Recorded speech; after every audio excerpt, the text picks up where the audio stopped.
Welcome to BTC Radio Audiobook and ASMR, the ultimate destination for audiobook enthusiasts and literary explorers.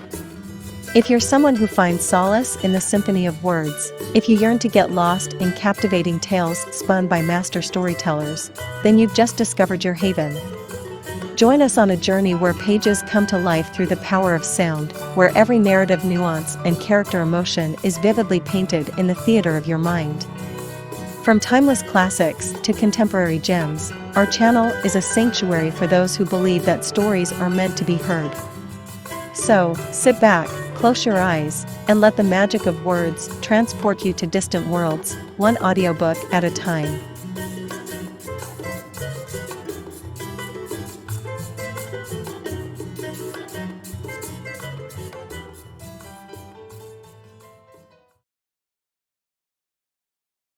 The Murder on the Links is a work of detective fiction by Agatha Christie, first published in the U.S. by Dodd, Mead and Amp, Co. in March 1923, and in the UK by the Bodley Head in May of the same year. It is the second novel featuring Hercule Poirot and Arthur Hastings. The story takes place in northern France, giving Poirot a hostile competitor from the Paris Charité. Poirot's long memory for past or similar crimes proves useful in resolving the crimes. The book is notable for a subplot in which Hastings falls in love, a development greatly desired on Agatha's part per selling off Hastings to wedded bliss in the Argentine. This work is in the public domain in the United States, because it was published in 1923. The longest living author of this work died in 1976, so this work is in the public domain in countries and areas where the copyright term is the author's life plus 46 years or less. This work may be in the public domain in countries and areas with longer native copyright terms, that apply the rule of the shorter term to foreign works. Brought to you by BTC Radio Audiobook and ASMR. The Murder on the Links by Agatha Christie.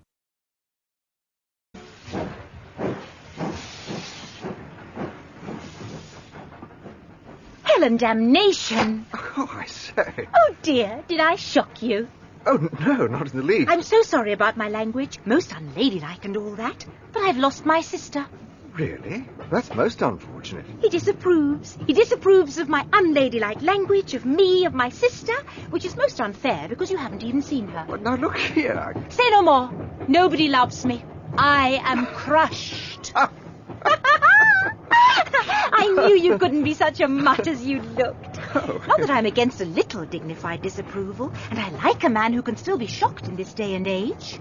You see, my sister and I are in the theatre. You're an actress? Well, I wouldn't go that far. We've got a sort of song and dance act with a bit of comic patter thrown in. It's quite a good idea, and it does get them every time. Somehow they don't expect people to be able to dance and speak. She was enchanting, a curious mixture of child and woman.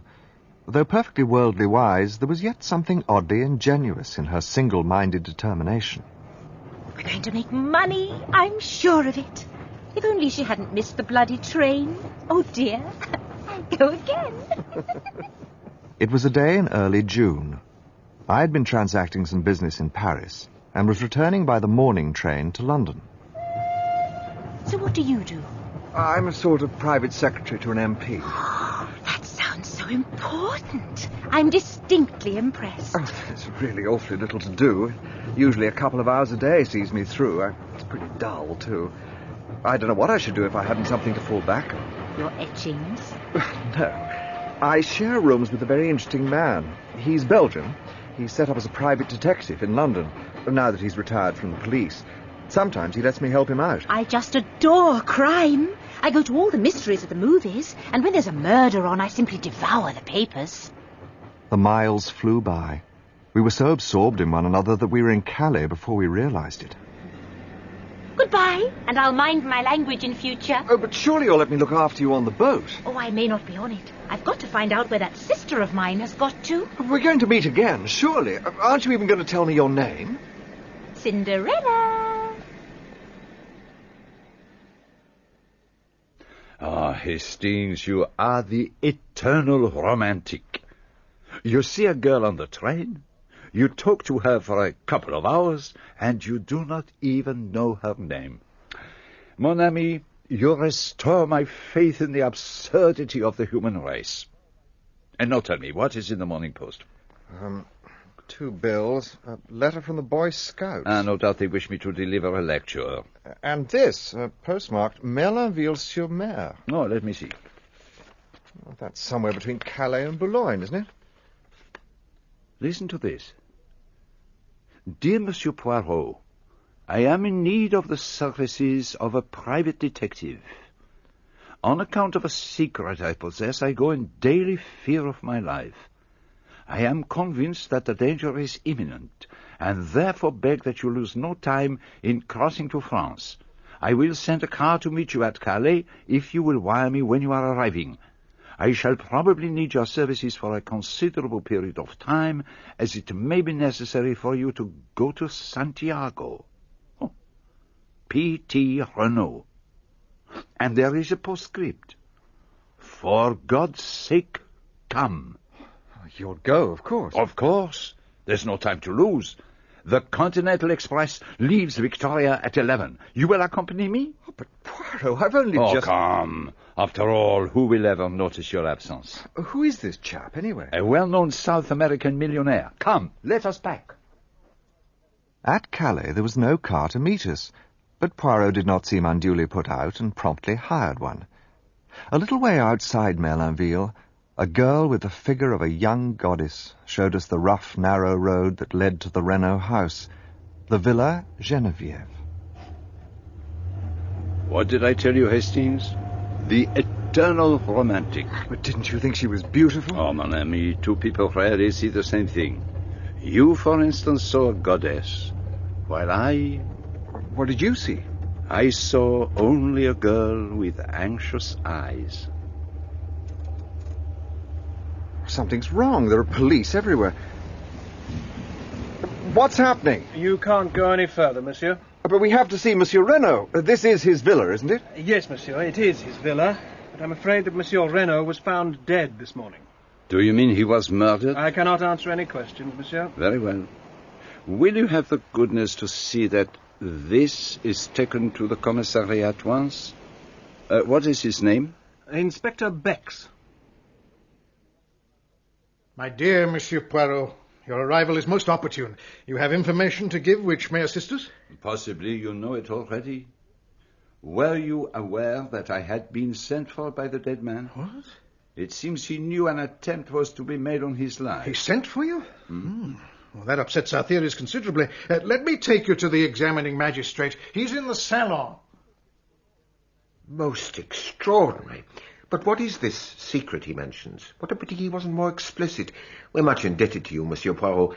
I hope you will do us the honour of assisting us in our investigation. I did not arrive in time to prevent my client's death, but I feel myself bound in honour to discover the assassin. I am sure that Madame Renauld will wish to retain your services, and I am sure Monsieur Giraud of the Sûreté, whom we expect at any moment, will be grateful for your assistance. And Monsieur Bex, perhaps you will be so good as to give Monsieur Poirot an outline of the case. The first sign that something was wrong was early this morning, when Françoise, an old servant, found that the front door was open. She thought that her master had gone out for a stroll. A little while later, Léonie, the young maid, went to call her mistress and found her gagged and bound, and almost at the same moment news was brought that Monsieur Renaud's body had been discovered. He'd been stabbed in the back. Where was the body found? Well, that is one of the most extraordinary features of the case.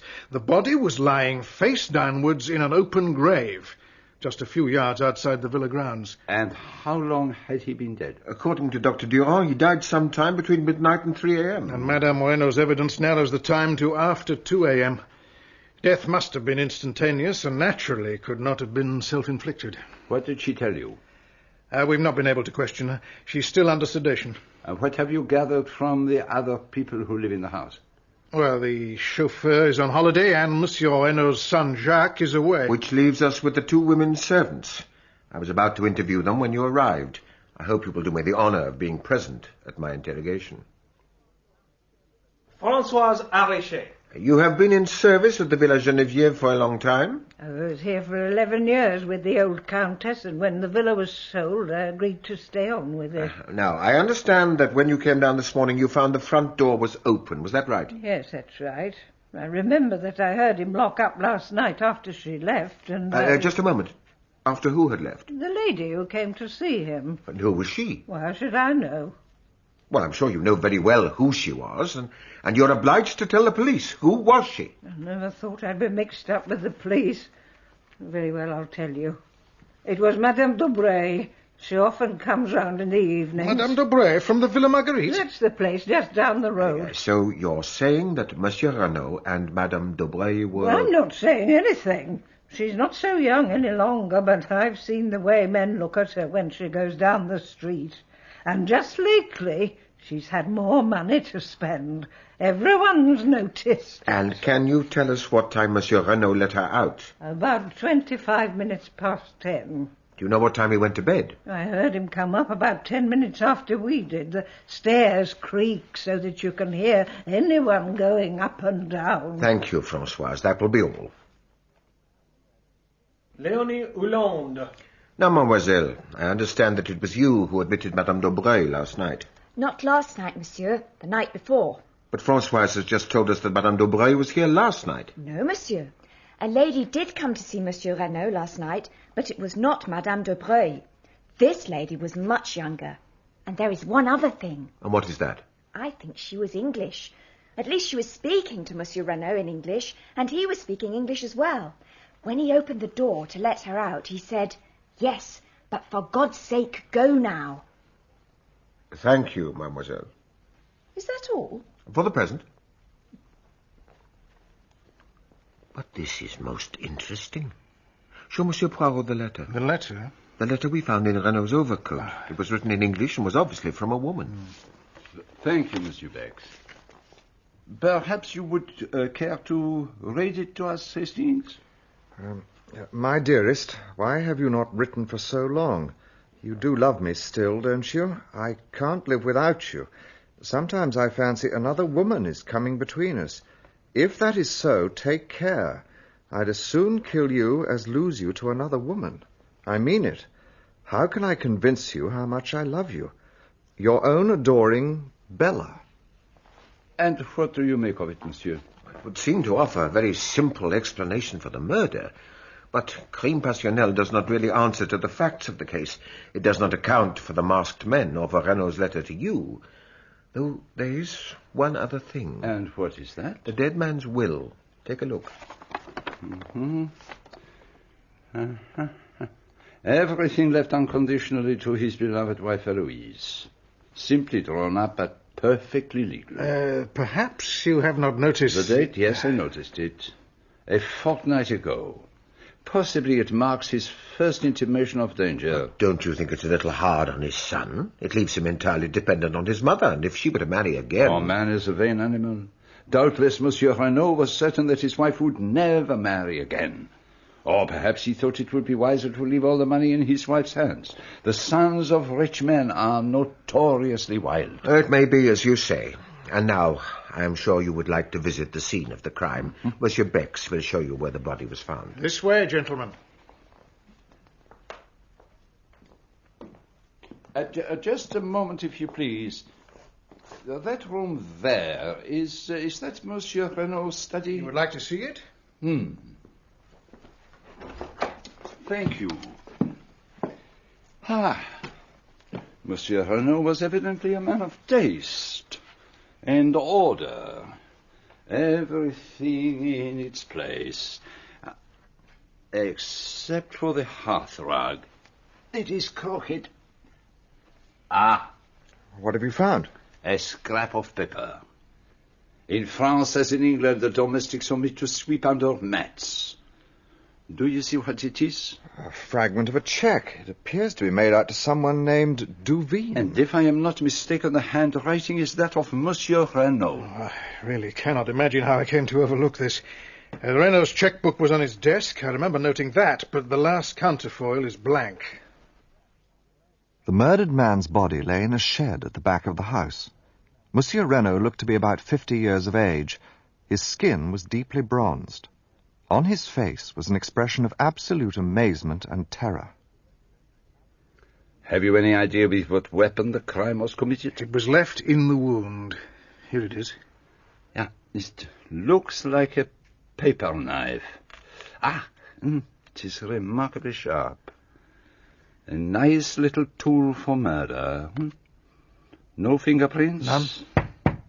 Monsieur? Yes? What is it? Madame is much recovered and ready to receive the examining magistrate. Well, tell Monsieur Ote and say that we will come at once. Very good, monsieur. Monsieur Renauld wore only underclothes under his overcoat? Yes. Monsieur Ote thinks that is rather a curious point. And his overcoat is unusually long.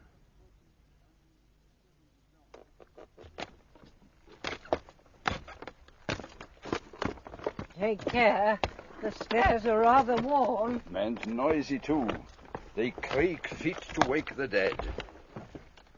Servants' quarters are along there. Come in.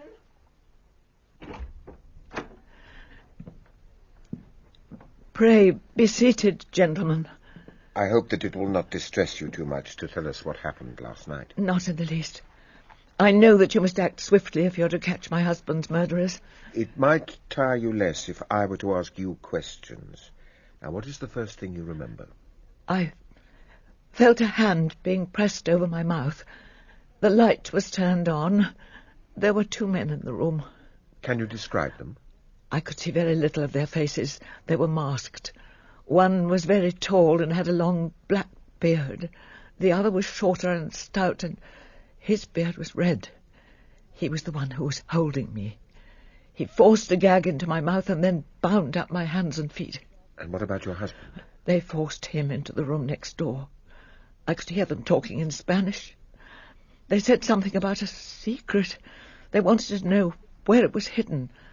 And then they hurried my husband out of the room. He was only half dressed.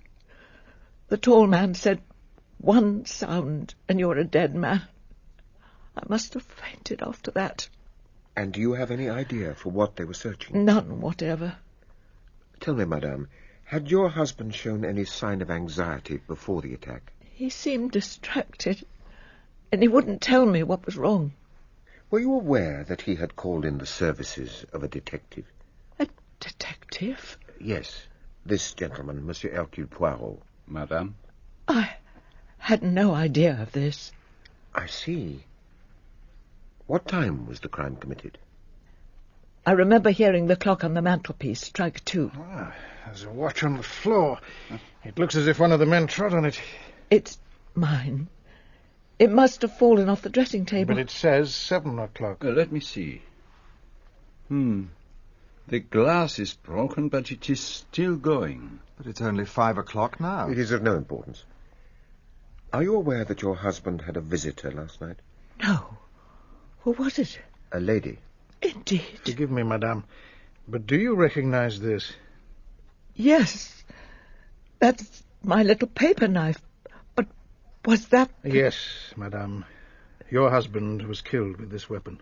They took it from my dressing table. It was a present from my son. It was made from a streamline airplane wire. He was in the Air Force during the war. Which brings us to another matter. Where is your son now? He's on his way to Buenos Aires. My husband telegraphed him last night to tell him to go there straight away. And do you know why? I have no idea. He was going overland from there to Santiago. Santiago? Everything seems to bring us back to Santiago. Pardon, madame, but may I examine your wrists? If you wish, monsieur. They must cause you great pain. There was a look of disappointment in his eyes. The magistrate led Madame Renauld down the stairs and out to the shed to identify the body. Are you ready, madame? Yes, monsieur. Oh, my God. Paul, my beloved. Oh, madame. Hastings, I am an imbecile. If ever there was love and grief in a woman's voice, I heard it then. I must start again. Beck set off for the scene of the crime, but but Poirot stopped by the flower beds on either side of the steps leading up to the front door. The murderer could easily have climbed up to the bedroom by that tree on the left. But they could not have done so without leaving footsteps in the flower bed. You are right. And there is not the least sign. But in the other flower bed, there are plenty of footprints. I think you'll find they are those of the gardener. So you think they are of no importance? Not the least. Bex led us along a path bordered by a shrubbery on either side. Suddenly we emerged onto a wide stretch of open downs with a distant view of the sea. It was a golf course. The links will not be open until next month. It was the men who were working on them who discovered the body this morning. In that pit over there. But there's someone there now. My men have had strict orders to allow no one to interfere. I am not exactly no one, Monsieur Bex, and I have every right. My dear Mr. Giraud. Gentlemen, this is Monsieur Giraud of the Sûreté. The famous detective from Paris was already familiar to me by name. There was a distinct arrogance in his manner which showed he was fully alive to his own importance. Poirot, I know you by name. You cut quite a figure in the old days, didn't you? Crimes do not change much over the years. The police should have been prevented from trampling all over the place. But the vital evidence is still there. The external signs, that is what you seek? Of course. You see that spade? It was used to dig the grave. And those gloves at your feet? Renault's spade and Renault's gloves. The man was stabbed with his own dagger. His own gloves held his own spade with which his grave was dug. And this piece of lead piping, did this belong to the murdered man? It may have been lying around for weeks. Anyway, it doesn't interest me. It interests me. But no matter. Monsieur Bex, what is the meaning of this white line that extends all the way around the grave? Is it the work of your men? No, Monsieur Poirot. It is part of the work on the golf course. It is the outline of a bunker. But what a curious place to bury a body. When the men began to dig up the ground, all would be discovered. Exactly. Which proves that the murderers were strangers to the place. Unless, of course, they wanted the body to be discovered. Which is clearly absurd, is it not? I must admit I was beginning to worry that Poirot was losing his grip. He continued to mutter on to himself about the lead piping and the broken wristwatch. He proved that the footprints in the flower bed were made by the gardener's boots, and he did not seem in the least impressed by Monsieur Ote's discovery that Madame de Broglie had paid 200,000 francs into her bank account in the last 6 weeks. It is getting late, but I think we should pay her a visit.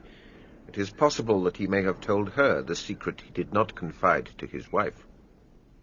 We walked through the cool of the evening to the Villa Marguerite. She's lived here for many years. Very quiet, very unobtrusive. And then I realized that the villa was the home of the beautiful girl with the figure of a goddess. Monsieur, what do you want? She was more beautiful than I had remembered, but deathly white and very ill at ease. She led us through to her mother's room. But what possible help can I be to you? We have reason to believe, madame, that you were an intimate friend of Monsieur Renauld. What are you saying? That you frequently visited his villa in the evening, is that so? I deny your right to ask me such a question. Madame, we are investigating a murder. I had nothing to do with the murder. We do not say that for a moment. But you knew the dead man well. Did he ever talk about any danger that threatened him? Never. Nor of any enemies he may have made in South America. He said nothing. I really cannot see why you should come to me. Cannot his wife tell you what you want to know? Sometimes, madame, a man tells his mistress what he does not always tell his wife. Have the goodness to leave my house, monsieur. We left the Villa Marguerite like a shamefaced pack of schoolboys. Ote and Bex went back to the scene of the crime. Poirot and I set off towards the Hôtel des Bains in Merlinville, where we had booked rooms. The French police system is marvelous. The information they possess about everyone's life. Monsieur! Monsieur. I beg your pardon. I should not do this, I know. You must not tell my mother. Of course not, mademoiselle. Is it true that you are the detective Monsieur Renauld called in before he died? Yes, it is quite true. But how did you learn it? Françoise told our maid. Ah, well, mademoiselle, what is it you want to know? Is anyone suspected of the crime? Why do you want to know? Monsieur Renauld was always very kind to me. It is natural that I should be interested. I see. Well, mademoiselle, suspicion at present is hovering around 2 persons. 2? Their names are unknown, but they are presumed to be Chileans from Santiago. And now you see what comes of being young and beautiful. I have betrayed professional secrets for you. Come, Hastings, we must be getting back to our hotel. Goodbye, mademoiselle. Goodbye, monsieur, and thank you. Nowhere to hang my clothes, no one to polish my shoes. You are not listening to me, Hastings. What was that? I have seen that look on your face before. Do not set your heart on Mademoiselle Daubreuil. She is not for you. She has the face of an angel. Some of the greatest criminals I have known had the faces of angels. A malformation of the little grey cells may coincide quite easily with the face of a Madonna. You can't suspect that poor innocent girl. If only I could remember where I had seen that face. Mademoiselle Marthe? No, her mother's. It was a long time ago when I was still with the police in Belgium. I have never actually seen her before, but I have seen her picture, and I rather fancy... Well, I may be mistaken, but I fancy it was a murder case. We were up at the villa early next morning. Poirot started to draw out the young maid, Léonie, on the subject of a quarrel she had overheard between Monsieur Renauld and his son. I was dusting the salon and I saw him pass, and his face was white with 2 burning spots of red.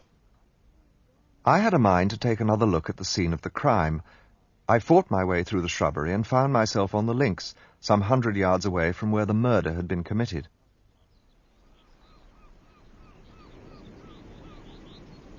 A young lady was standing with her back to me, gazing out towards the sea. She turned and looked at me. What are you doing here? Cinderella! When I last saw you the day before yesterday, you were going home to England like a good little boy. When I last saw you, you were trotting home with your sister like a good little girl. How is your sister? How kind of you to ask. She's quite well, thank you. She is here with you? She remained in town. I don't believe you've got a sister. What are you doing here, anyway? Resting, I suppose you've heard of the term. And what are you doing here? You remember that I told you I had a great friend who was a detective? I remember. And perhaps you've heard of this murder at the Villa Marguerite. You don't mean to say you're on that? As a matter of fact, I am. Oh, then you must take me to see everything. How do you mean? The place where it happened, and the murder weapon, and any fingerprints or interesting things like that. I've never had a chance of being right in on a murder like this. Oh, please. I didn't need much persuasion. I told her most of what I knew. I showed her where the body had been discovered. I even got the key of the little shed and showed her the body itself. Oh, it's horrible. To think that a few hours ago he was still alive. Do they know how he was killed? He was killed with a dagger. It's in this glass jar here. Oh, there's blood on it! My God! Let's get you out of here. It's been too much for you. No. I'll be all right. Get me some water quickly. I rushed off to the house. Fortunately, none of the servants was about, and I was able to secure a glass of water unobserved and add a few drops of brandy from my pocket flask. Dear listeners, take a break to subscribe our channel, hit the like button and share these audiobooks with your family and friends. Happy listening! Oh, thanks. Oh, that's better. Why did you let me go in there? Because you insisted. It was your idea. I suppose it was. Well, I'd better be off. But you can't go just like that. You're not well. Nonsense, I'm quite all right now. Won't you let me come with you? There is nothing wrong with me, I assure you. You've been very kind. I hope you won't get into trouble for showing me things. Don't give it a second thought, but you haven't told me your address. Oh, I'm staying at the Hotel de Phare. It's a little place, but quite good. Come and look me up tomorrow. It wasn't until I got back to the villa that I realized I still didn't know her name. I found Poirot in the drawing room, doing his best to preserve his patience with the appalling Giraud. Monsieur Ote preserved an aloof silence. What do you see there? A cigarette end and a match. And what does that tell you? It tells me nothing. Obviously, you haven't made a study of these things. Oh. It is no ordinary match. It comes from South America. Luckily, it was unlit. Otherwise, I might not have recognized it. Evidently, one of the assassins threw away his cigarette and lit another, spilling one match out of the box as he did so. And the other match? Which match? The one he did light his cigarette with? You have found that also? It is of no importance. The cigarette end is enough. It is a South American cigarette with licorice pectoral paper. But it is only 4 years since Monsieur Renauld returned from South America. Might not the cigarette and match have belonged to him? No. I have already searched among the effects of Monsieur Renauld. His cigarettes were quite different. Tell me, Monsieur Giraud, does nothing strike you as familiar about this case? Is there nothing it reminds you of? I can't say offhand. I don't think so. Nevertheless, a crime almost precisely similar has been committed before. When and where? That unfortunately I can't for the moment remember, but I shall do so. I hoped you might be able to assist me. There have been many affairs of masked men. Man is an unoriginal animal. If he commits a crime, any other crime he commits will resemble it closely.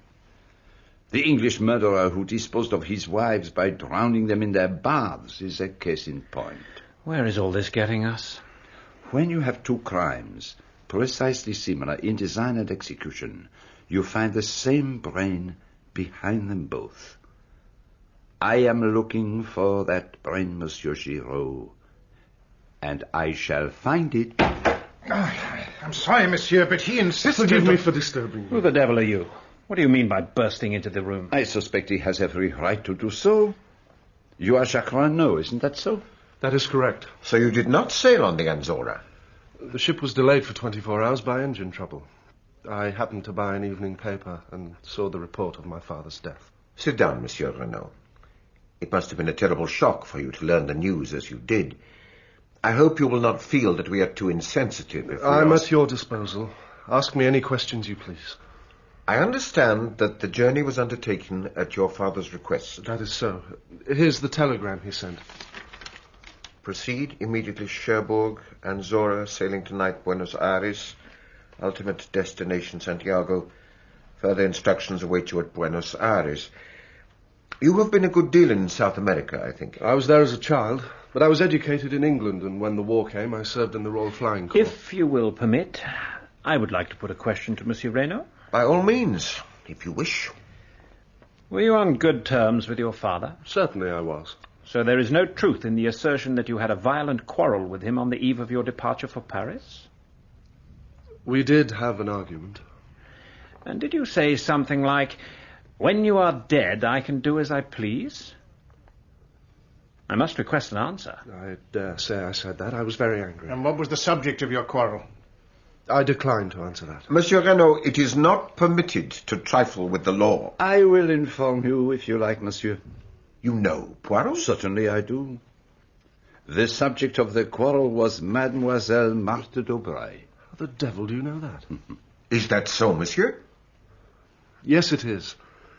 I love Mademoiselle d'Aubray, and I wish to marry her. When I informed my father of the fact, he flew at once into a violent rage. Well, naturally, I couldn't stand having the girl I love insulted, and I, too, lost my temper and said what I said. You were aware, then, of the terms of your father's will? I knew he'd left half his fortune to me, and the other half to my mother, to come to me after her death. Do you recall an unusual present you gave to your mother, a paper knife? The one I made from aeroplane wire. It was the weapon which killed your father. May I see it? Your mother has already identified it, but of course you shall see it. If I might trouble you, Monsieur Beck. Certainly. I will fetch it immediately. In the meantime, let me put another question to you. Are you acquainted with the name of Duveen? Duveen? Bella Duveen. It means nothing to me. Perhaps you would care to read this letter. We found it in your father's overcoat. Can you give us any clue as to the identity of the writer? I've no idea whatsoever.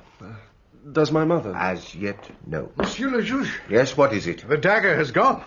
What do you mean? But I saw it this morning. You saw it, Captain Hastings?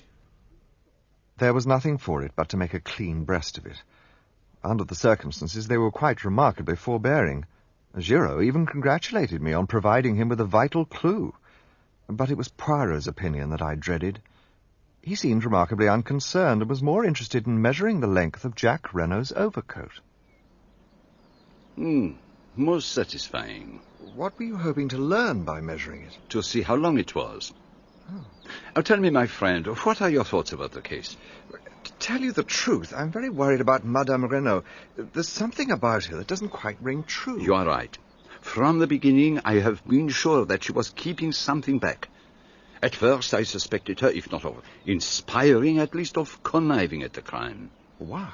By the new will, she is the only person to benefit from her husband's death. You may have noticed that I took an early opportunity of examining her wrists. I wished to see whether there was any possibility she had bound herself. And had she? The cords had been drawn so tight as to cut into the flesh. There was no possibility she could have done it. But still there was something familiar about the story of the masked men and the secret. And there was the little matter of the wristwatch. What about it? Now, it is time to employ the little grey cells, my friend. When did the crime take place? Madame Renauld said she heard the clock strike 2 while the men were in the room. And she was lying. The crime took place at least 2 hours earlier.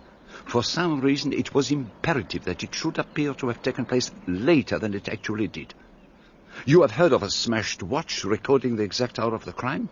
Yes, but the watch... The glass was broken, but the mechanism of the watch kept going, which drew my attention to 2 important points. First, that Madame Renauld was lying. Second, that there must be some vital reason for the postponement of the crime. And that reason may have been that the last train left Merlinville at 17 minutes past 12. So that if the crime appeared to have taken place 2 hours later, anyone leaving by that train would have an unimpeachable alibi. Exactly. Well, so we must inquire at the station. They can't have failed to notice 2 foreigners who left by that train. Oh, my friend. Surely you do not believe all that rigmarole about the masked men? But Renault's letter, the secret, and Santiago... I'll take my word for it, Santiago is a red herring. The danger that threatened him was near at hand, in France. Well, then, what really happened? Only one person could tell us that. Madame Renauld. As I said, I suspected her at first, but... What made you change your mind? Her spontaneous grief at the sight of her husband's body. I could swear that was genuine. And she actually fainted. Oh, it was no fake. Tell me, Hastings, what is the explanation of the open door? I suppose it was simply an oversight. There is something about it which for the moment I cannot fathom. But one thing I am fairly certain of, they left by the window. But there were no footprints in the flower bed underneath. No, and there ought to have been. In the other bed, there were plentiful impressions of the gardener's big hobnail boots. In the other, none. Someone had smoothed over the surface with a rake. But I must be going. The train to Paris leaves at 2:25. Why are you going to Paris? To look for the murderer of Monsieur Renauld. I shan't be away long. Stay here and cultivate the society of Jacques Renauld. Which reminds me, how did you know about him and Marthe de Broglie? Oh, my friend, I know human nature. Throw together a boy like young Renauld and a beautiful girl like Mademoiselle Marthe, and the result is almost inevitable. And remember, she has anxious eyes. What do you mean by that? I fancy, my friend, that we shall see before long. But I must be on my way. I'll come and see you off. You'll do nothing of the sort. I forbid it. There was nothing I could say to that, so I let him go. I strolled down to the beach in the hope that Cinderella might be disporting herself in some wonderful costume, but there was no sign of her. So I decided to try the Hotel du Phare. I'm sorry, but there's no such lady staying here. But the lady told me herself. She must have made a mistake. There's been another gentleman here inquiring for her. He described her in just the same way. What was he like? He was a small, plump gentleman, very neat, with a stiff moustache. So that was why he refused to let me accompany him to the station. I felt angry and betrayed. Why did he have to meddle in everything? I went to bed that night in a distinctly bad humour. The following morning was heavy and overcast, and an unwelcome surprise awaited me at the Villa Geneviève. It is terrible. There is a curse upon the house. They should send for Monsieur le Curé to bring some holy water. Never will I sleep another night under this roof. But what has happened? Have you not heard? There's been another murder. Who has been killed? How should I know? He is a stranger. They found him up there in the shed, not 100 yards from where they found poor Monsieur Renauld. And that is not all. He was stabbed with the same dagger.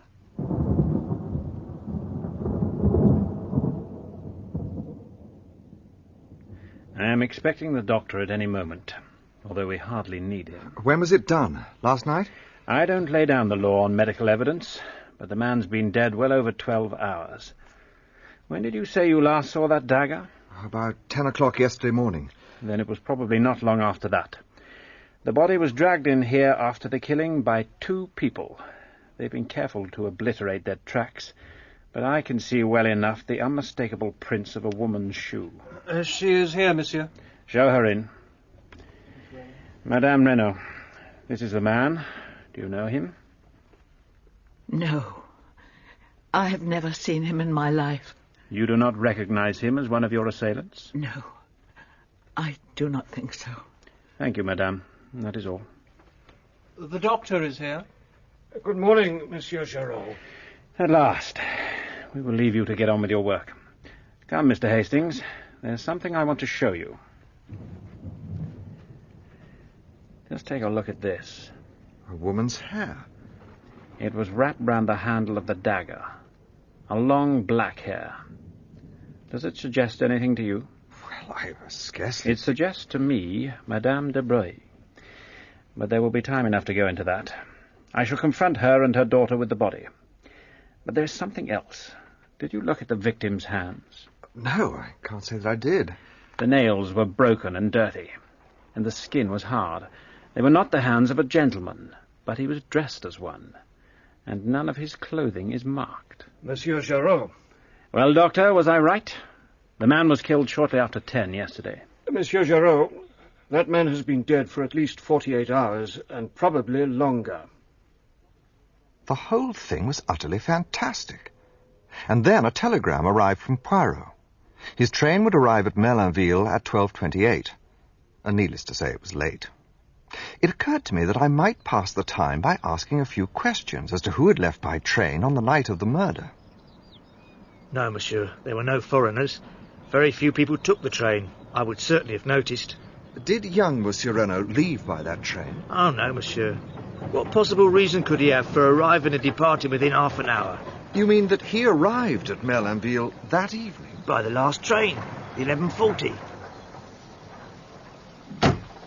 Ah, mon cher ami, how good of you to come and meet me. Oh, I thought that was what you expected. Now, I have succeeded beyond all expectations. Congratulations. Have you heard the latest here? No, how could I possibly hear anything? We must go up to the villa at once. There has been another murder. Another murder? Ah, then all my ideas are wrong. I have failed. It demolishes my theory. It ruins everything. Oh, no, it is impossible. I cannot be wrong. Unless... Unless what? Unless the victim is a man of middle age, his body was found in the locked shed near the scene of the crime and had been dead at least 48 hours. Oh, you're pulling my leg. You've heard all about it already. Would I do such a thing? No, I assure you that I have heard nothing whatsoever. Then how on earth can you know that? I was right then. The little grey cells, they told me. Come, let us cut across the golf links. I want to take a look at the body. Why are you so interested in a bundle of rags? What do you make of them?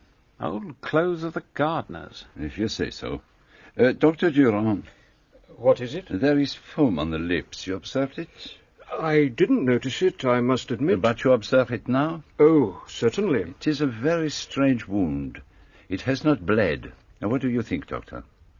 And the dagger is slightly discolored, that is all.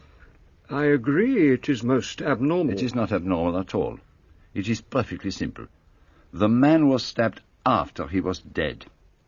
You noticed, of course, Monsieur Giraud. Certainly I noticed. But how was he killed, Poirot? He was not killed. He died. He died, if I am not much mistaken, of an epileptic fit. Poirot was the hero of the hour, but he was terribly concerned that his moustaches had grown limp in the heat of the railway journey, and we returned to the hotel. And just look at my tie. It is a disgrace. Could you pass me the pomade? Here you are. Why did you go to Paris? To find this newspaper cutting. You recognize the photograph? Madame d'Aubray. No. Not quite correct, my friend. She did not call herself by that name in those days. That is the notorious Madame Beroldy. Madame Beroldy? Do you remember the name?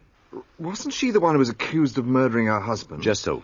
She was found in her bedroom, bound hand and foot, with her husband dead beside her, and there was some story about masked Russians, but... Yes, that's just like... No. Do not agitate me. The moustaches are at a critical point. And there were two other men in the case, a lawyer called Georges Conneau, who was supposed to have been her lover, and a rich American called... Hiram P. Trapp. And she was supposed to have got Conneau to murder her husband so that she would be free to marry the millionaire. And when Conneau found that he had been used by her, he wrote to the prosecutor making a public confession.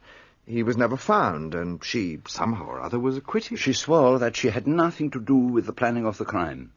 That Conneau had killed her husband out of love for her, and that the first she knew of it was when she saw Conneau standing over her with the blood-stained knife in his hand. But didn't they prove she could easily have got out of her bonds? They did, but she was a very beautiful woman, and her address to the jury was a masterpiece. She had a small child, I remember, a little girl. Whatever became of her? She left to begin a new life in Paris, and nothing more was heard of her. I see everything now. What exactly do you see? But that it was Madame d'Aubray who murdered Renauld. Why? What? Why should she murder Renauld? Well, because... You see, we can find no shadow of a motive. She does not benefit by his death. Considered as a mistress or as a blackmailer, she stands to lose. You can't have murder without a motive. And there is something that you are forgetting. And what's that? It was not Madame d'Aubray who told us this tale of being tied up by masked men. It was Madame Renauld. And so, we draw nearer to the truth, which is, as always, very curious and interesting. What else have you found out? I have discovered what Monsieur Renauld sent for me to discover. And you know the murderer? I know one murderer. What do you mean? That we have here not one crime, but two. The first I have solved. The second, I must confess I am not sure. But I thought you said the man in the shed died a natural death. Still you do not understand. One may have a crime without a murderer, but for two crimes, it is essential to have two bodies. Enter. Monsieur Jacques, please come in. You got my little note? Yes, I did. I'm sorry to oblige you to come out here, but you will perhaps understand the atmosphere of the villa is not very congenial to me. Monsieur Giraud and I do not see eye to eye. I can't bear the sight of him. He's an arrogant idiot. Then may I ask a little favor of you? Well, certainly. Would you be so kind as to go to the railway station and take a train to the next station along the line, Abalac? Ask at the cloakroom where the two foreigners left a case there on the night of the murder. Will you do that? Certainly I will. There is a train in a quarter of an hour, and I must ask you, not to return to the villa, as I have no wish for Giraud to get an inkling of your errand. I'll go straight to the station. Yeah, just a moment. There is one other thing. Why did you not tell Monsieur Auteuil that you were in Merlinville on the night of the murder? Because I was not in Merlinville. I was in Cherbourg. But the staff at the railway station say you arrived by the 11:40 train. Did they? Are you accusing me of murdering my father? I should like an explanation. I came to see my fiancée, Mademoiselle de Bray. I was about to go away for a long time. I did not want the whole world to know about us. And did you see her? Yes. And afterwards? I found I'd missed the last train. I walked to Beauvais and got a car to take me to Cherbourg. A long walk at that hour of night. Well, thank you, Monsieur Jacques. And now, if you would be so kind as to carry out my little errand. Of course. Au revoir, Monsieur Poirot. Mm-hmm. What was all that about? Why are you sending him off to Aberlach? Oh, come, Hastings. Surely it is obvious. Oh, you want to get him out of the way? Ah, your penetration is amazing. Now, let us go up to the Villa Geneviève. But we did not go straight there. Instead, Poirot decided that we should hang about outside the Villa Marguerite, hoping that Mademoiselle Marthe might come into the garden. And, eventually, she appeared. Psst. Mademoiselle, a little word with you. What is it, Monsieur Poirot?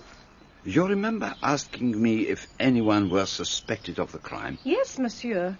You said they were looking for 2 Chileans. If you were to ask me that question again now, I should give you a different answer. Who then?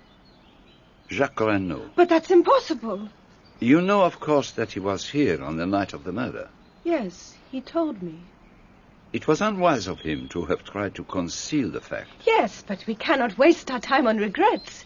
He is innocent, and we must save him. Mademoiselle, is there something that you are keeping back that you could tell us? Yes, there is something, but I hardly know whether you will believe it. At any rate, tell us. On the morning of the day Monsieur Renauld was killed, I was walking here in the garden when I heard a sound of men's voices quarrelling in the garden of the Villa Geneviève. I pushed aside the bushes and looked through. One of the men was Monsieur Renauld, and the other man was a tramp, a dreadful creature in filthy rags. He was asking for money. At that moment, Maman called from the house, and I had to go. When the second corpse was found, Monsieur Giraud insisted I looked at it. I am almost sure that the tramp and that dead man are the same. But why did you not say so at the time? The body was dressed in gentleman's clothes. It was only afterwards that I... Where are you? Forgive me, I must go. Let us go back to the Villa Hastings. Is she just trying to divert suspicion from her lover? It is a curious tale, but I believe it to be the truth. And she inadvertently gave us the truth on another point. She did not say that Jacques Renauld had been with her on the night of the crime. She simply said, "He told me." If he did not see her, then who did he see? The Villa Geneviève seemed deserted. Poirot led me swiftly to Jacques Renaud's room and very methodically started to search through the cupboards and the desk.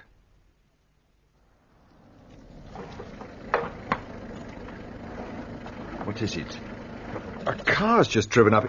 It's Giraud with Jacques Renaud and 2 gendarmes. Oh, that stupid animal could not wait. I shall not be able to replace the things in this drawer with the proper method. But I have found what I wanted. Come. What is happening?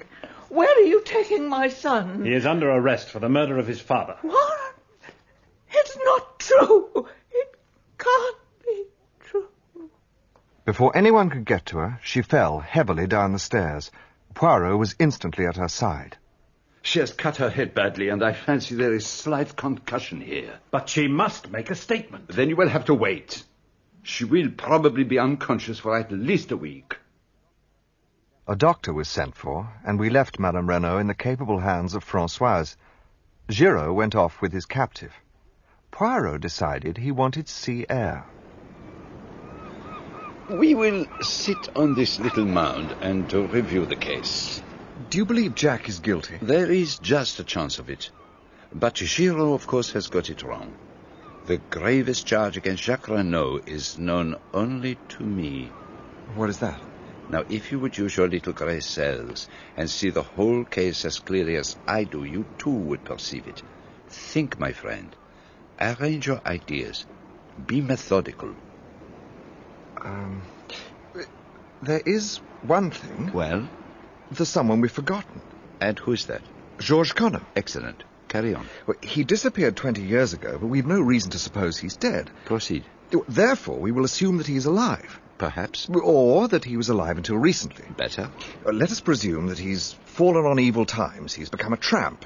And quite by chance, he comes to Melunville. And there he finds the woman he never ceased to love. Ah, always the romantic. No. Let me go on. He finds that she has a new lover, Monsieur Renaud. He lies in wait for him as he comes to meet his mistress and stabs him in the back. There's a terrible scene with Madame de Broglie, and he suddenly falls down in an epileptic fit. Jacques Renaud suddenly appears... No. This is a tale for the cinema. It bears no sort of resemblance to everyday life. Well, I admit I haven't got into all the details. On the contrary, you have ignored every one of them. Now, let us start from the basic fact of Georges Conneau. It is possible that he contrived Madame Beroldie's story about being tied up by Russians all those years ago. It is equally possible that he contrived the tying up of Madame Renaud. He is the most likely person to be behind the affair. Now, let us go through the case chronologically. You have a notebook and pencil? Yeah. Good. 23rd of May. Monsieur Renaud quarrels with his son over the latter's wish to marry Marthe d'Aubray. Son leaves for Paris. 24th of May. Monsieur Renaud alters his will, leaving entire control of his fortune in his wife's hands. 7th of June. Quarrel with tramp in garden. Letter written to Hercule Poirot imploring assistance. Telegram sent to Jacques Renaud telling him to proceed to Buenos Aires. Chauffeur sent on holiday. Visit of a lady that evening. But who was she? The woman called Bella Duveen, his mistress. And how do we know that? By the letter found in his overcoat. But what makes you think that letter was written to him? Well, it was in the overcoat. Are you suggesting it was planted? I am suggesting it was not his overcoat. Huh? You remember that on examining the dead man's overcoat I suggested that it was overlong? I also measured the overcoat of Jacques Renaud. It was short. So, when he flung out of the house for Paris after the row with his father, he took the wrong overcoat. So, the letter was written to Jacques Renaud. Exactly. So, now we know why Bella Duveen came to the villa that night, though whether she hoped to see Jacques also, we do not know.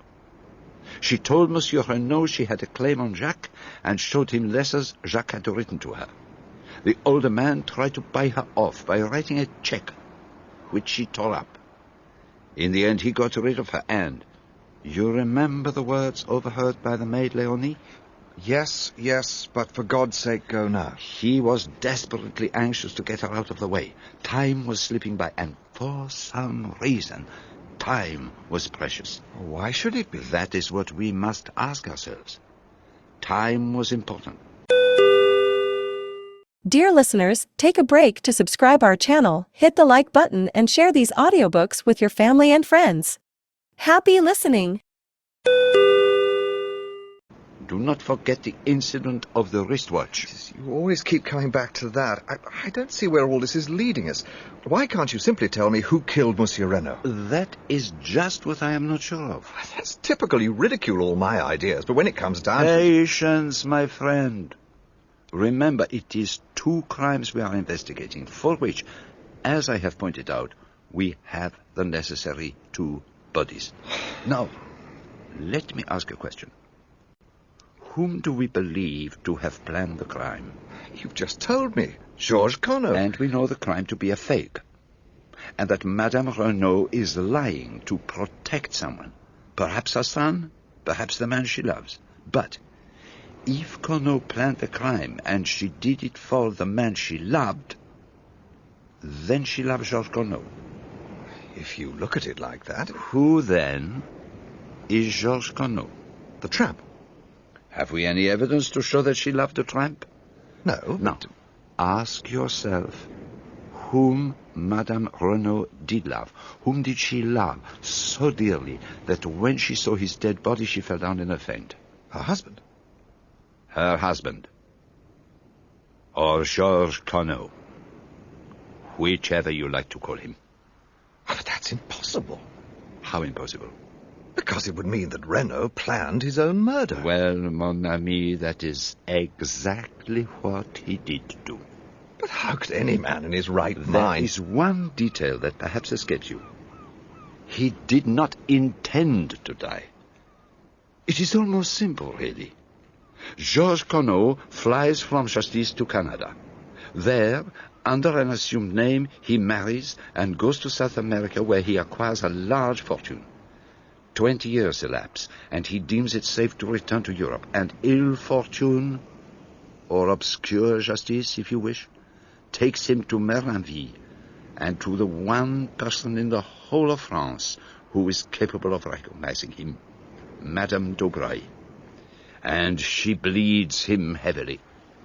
Then the inevitable happens. Jacques Renauld falls in love with Marthe d'Aubray and determines to marry her. The life that Renauld has rebuilt as Renauld is about to collapse like a house of cards. There is only one way of escape. Death. He must appear to die, in reality escaping to a foreign country where he will start again under yet another assumed name, and where Madame Renauld would eventually join him. But where were they going to get the body from? Oh, who knows? Chance played into their hands. A violent and abusive tramp finds his way into the garden. There is a struggle, and the tramp falls down in a fit and dies. But he didn't look in the least like Georges Renauld. Exactly. So the identification must rest solely on Madame Renaud's evidence. The chauffeur and Jacques Renauld are both got out of the way, and having heard of me, as a rather obscure elderly detective, he wrote his appeal for help, knowing that when I arrived, the production of the letter would have a profound effect. So, they dressed the body in a suit of Renaud's clothes, and Renauld, or Conno, or whatever you call him, was going to shuffle off on the last train dressed in the tramp's clothes. So he binds and gags Madame Renauld, and then slips out in his overcoat to bury the body on the golf course where it will easily be found. Excellent. Just so. Well, then what happened? Then the justice that he had so long eluded overtakes him. An unknown hand stabs him in the back. Now, Hastings, you understand what I mean when I talk of two crimes. What about the piece of lead piping? Ha! Bravo! You remember it. To disfigure the victim's face so that it would be unrecognizable. And the dagger? There must have been two daggers then. Yes. They stabbed the tramp with one dagger to give credence to Madame Renaud's tale. The second killed Renauld himself. Jacques must have had two daggers made. So, what now? Now we must start all over again. What time is the afternoon boat from Calais? About 5, I believe. That will do very well. We shall just have time. Why are we going back to England? To find a possible witness. Who? Miss Bella Duvin. I think I shall be able to find her, particularly with the help of this photograph. He had found it in Jacques Renaud's desk. "With love from Bella" was scrawled across the corner, but it wasn't that made my blood run cold. The likeness was not first-rate, but for all that, it was unmistakable to me. It was the face of Cinderella.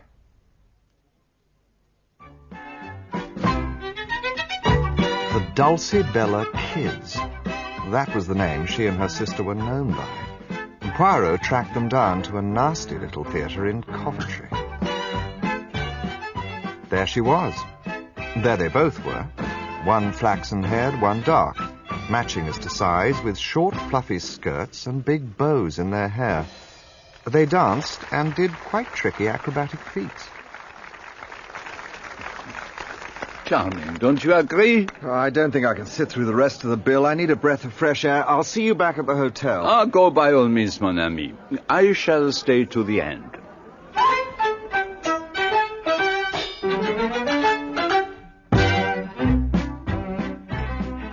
It was only a few steps from the theatre to our hotel. I took a large whisky and soda up to the sitting room and sat staring into the dwindling fire. Suddenly, I was aware of someone standing behind me. I saw you in front.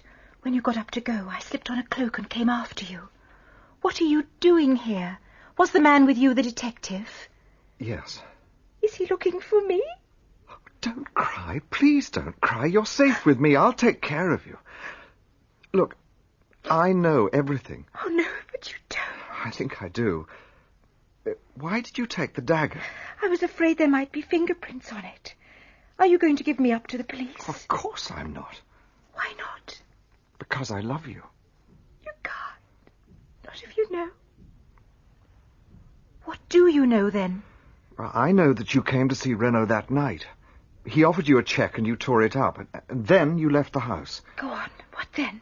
I don't know whether you knew Jack Renauld would be coming that night, but you waited.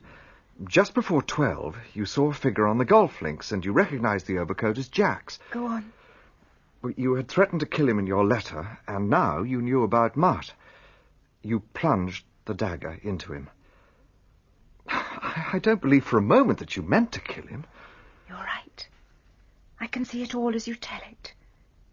And you say you love me, knowing what you do. How can you love me? I don't know.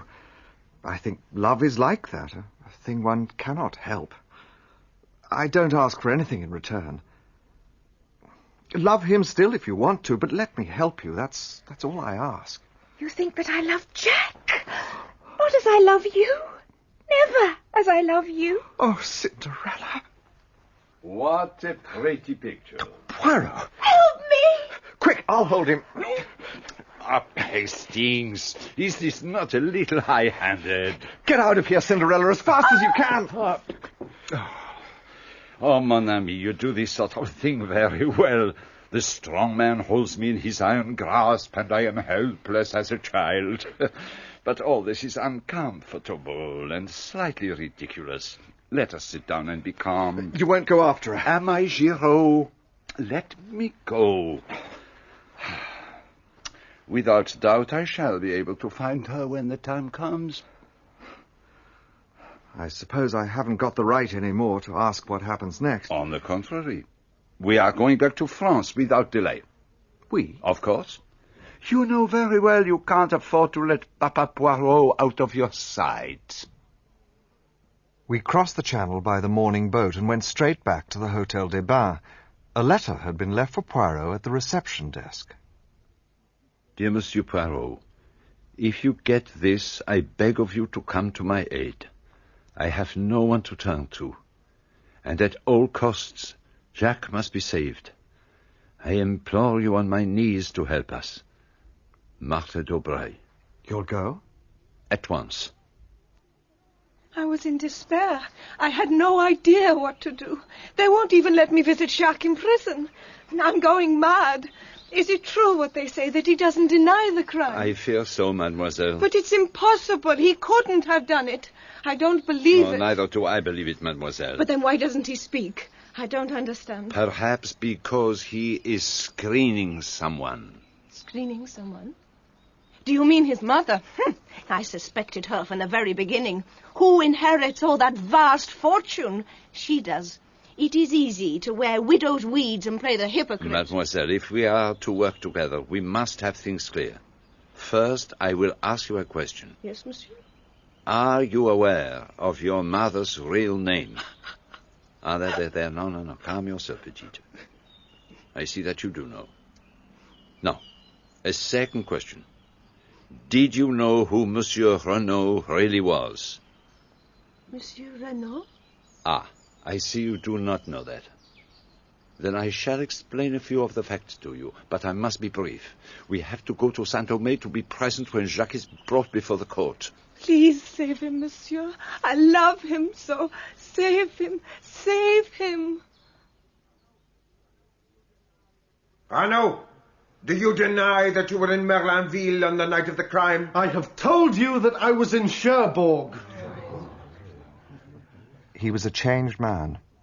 His cheeks had fallen in, and there were deep black circles round his eyes. He made no attempt to defend himself. It was obvious to me that his only concern was to conceal anything that might incriminate Bella.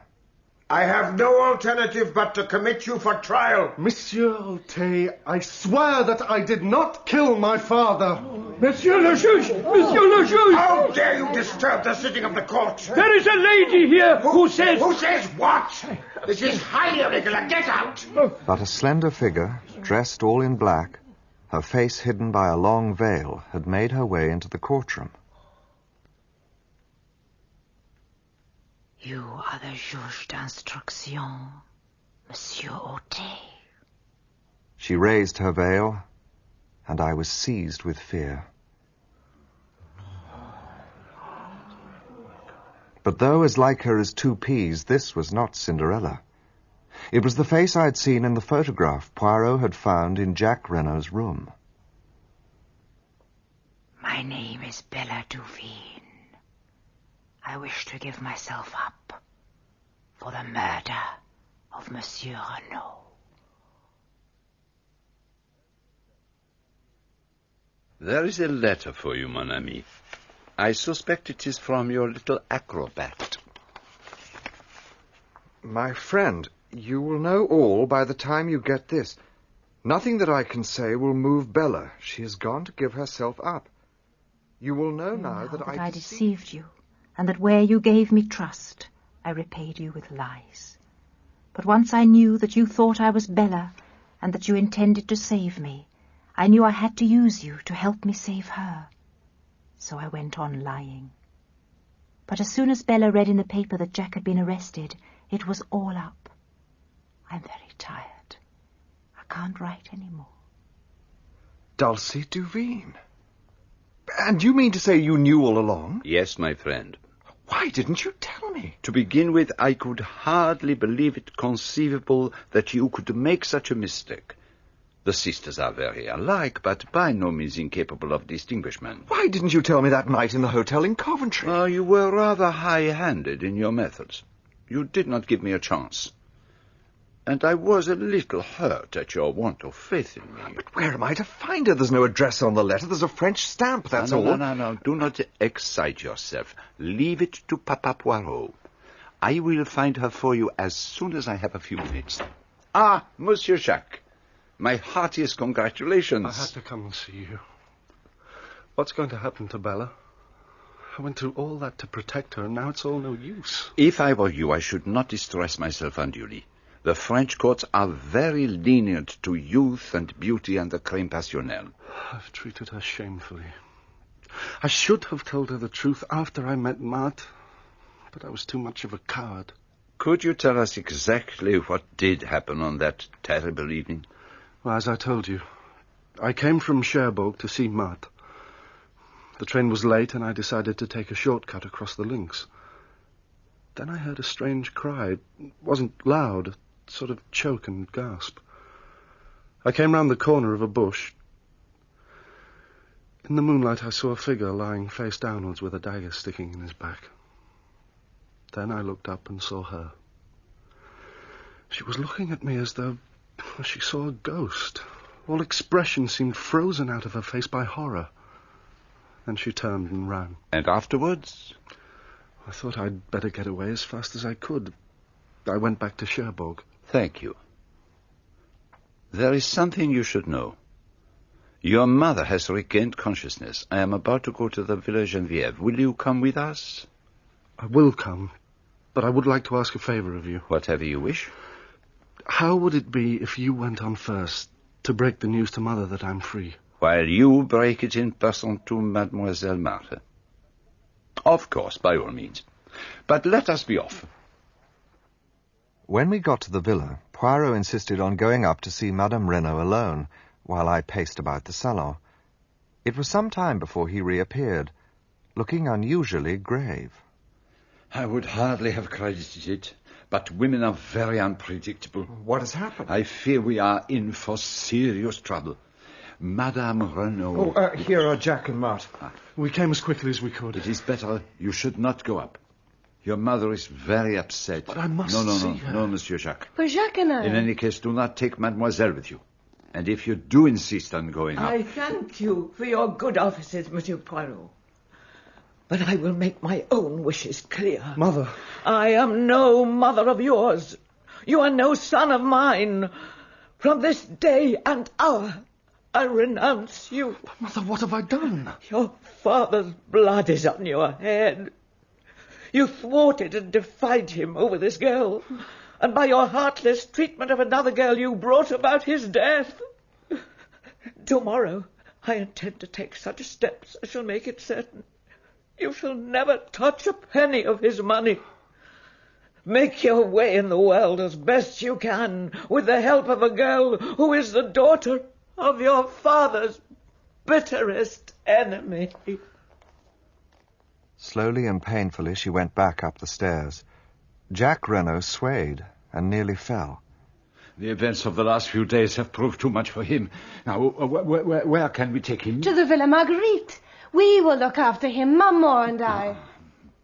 A doctor was sent for, who prescribed perfect rest and quiet, and advised someone to sit up with Jack, but I knew that Martha would do that anyway.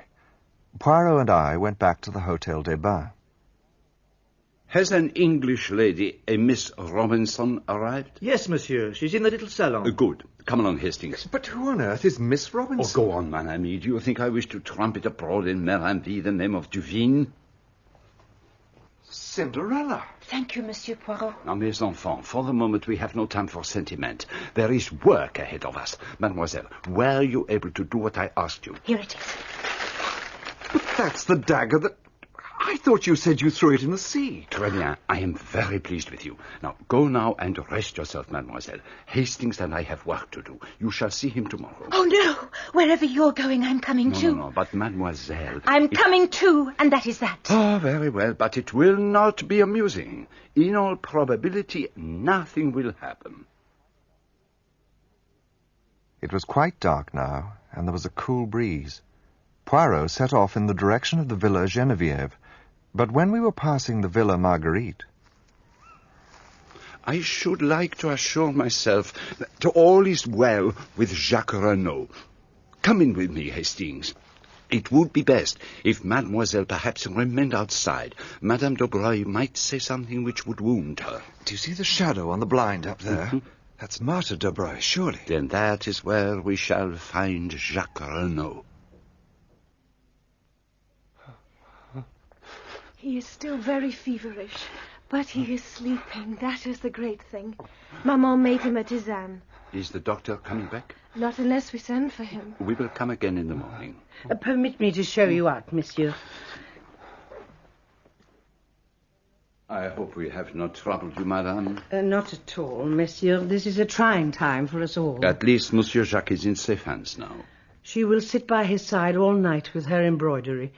She wants nothing more than to be with him. If you should need us at any time, do not hesitate to telephone us. We shall be at the Hotel des Bains. Good night, madame. That didn't take you very long. I simply needed to see that all was well. You see the shadow? She is still at her post. Where now? To the Villa Geneviève. The villa was in total darkness. Poirot took up a position behind some bushes in the drive where we had a good view of the house. We were almost immediately underneath the window of Madame Renaud's bedroom. The window was open. I do not expect anything to happen for at least an hour. So what are we supposed to do? Watch Madame Renaud's room. It may be as long as 2 hours. Oh, my God. My God, where is she? That didn't come from her room. A light's come on the other side of the house. There are 2 people fighting. Me tonnerre. Françoise must have changed her room. Now, quickly, up this tree and through the window. But take care, Dulcie. Take care, nothing. This is child's play to me.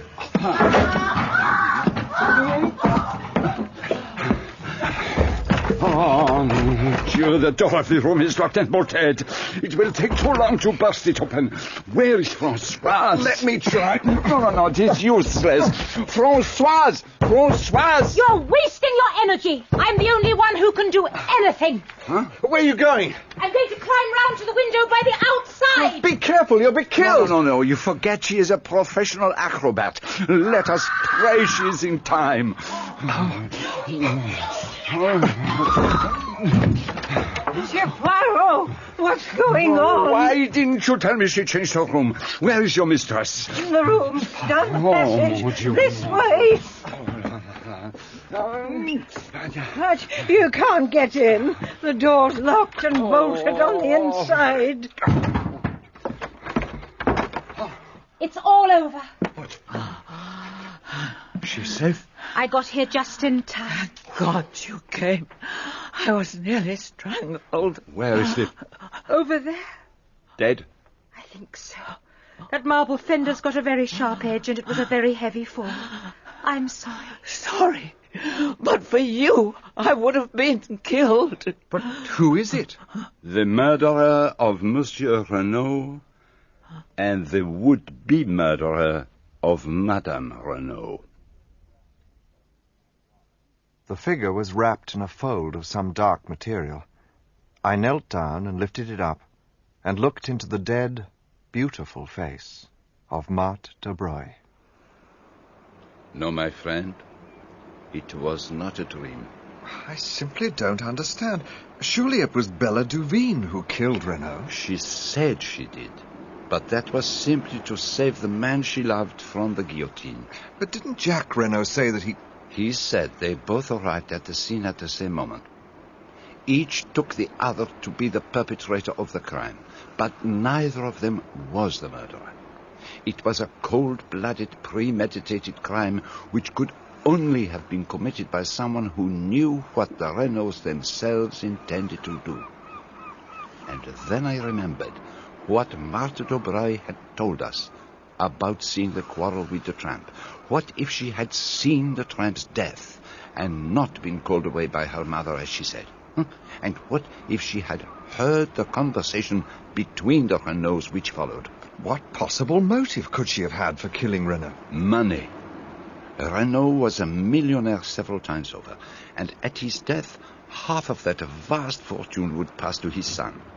Or that is what Jacques believed, and what Marthe counted on. But Renauld stood inexorably in the way of her marriage with Jacques. She knew that he was planning to contrive his own death. She had only to step in at the right moment and turn the farce into grim reality. But what about the daggers? What about the one that Dulcie stole? Jacques had 3 daggers made. One he gave to his mother, the second to Bella, and the third to Marthe de Broglie. That was why I asked your little friend to search among her sister's effects. Bella's dagger was safe at home. It was Marthe's dagger that killed Renauld, and Madame Renaud's dagger that was stuck into the body of the tramp. And then Marthe realized that she had to kill Madame Renauld to prevent her cutting Jacques out of her will. That was a little contrivance of my own. I persuaded Madame Renauld to play that little scene in front of the young couple so that Marthe would be forced out into the open. What absolutely bewilders me is how she managed to get to the Villa Geneviève before we did. Oh, that is quite simple. She slipped out of the Villa Marguerite by the back way while we were talking to her mother in the hall. But the shadow on the blind, we saw it from the road. My friend, what an imbecile I was. It was the shadow of her mother. One is old, one is young, but the profils are exactly alike. But for your little acrobat with her wrists of steel, we would certainly have been too late, and Marthe de Broglie would have escaped through the window. When did you first begin to suspect her? When she told us she had overheard the quarrel in the garden? My friend, do you remember when we drove into Marinville that first day? You asked me if I had noticed a young goddess standing at the gate, and I replied that I had seen only a girl with anxious eyes. That is how I have thought of Marthe de Broglie from the beginning. The girl with the anxious eyes. Why was she anxious? Not on Jacques Renaud's behalf, for she did not know then that he had been in Marinville the previous evening. By the way, how is Jacques Renaud? Not much better, but he still knows nothing.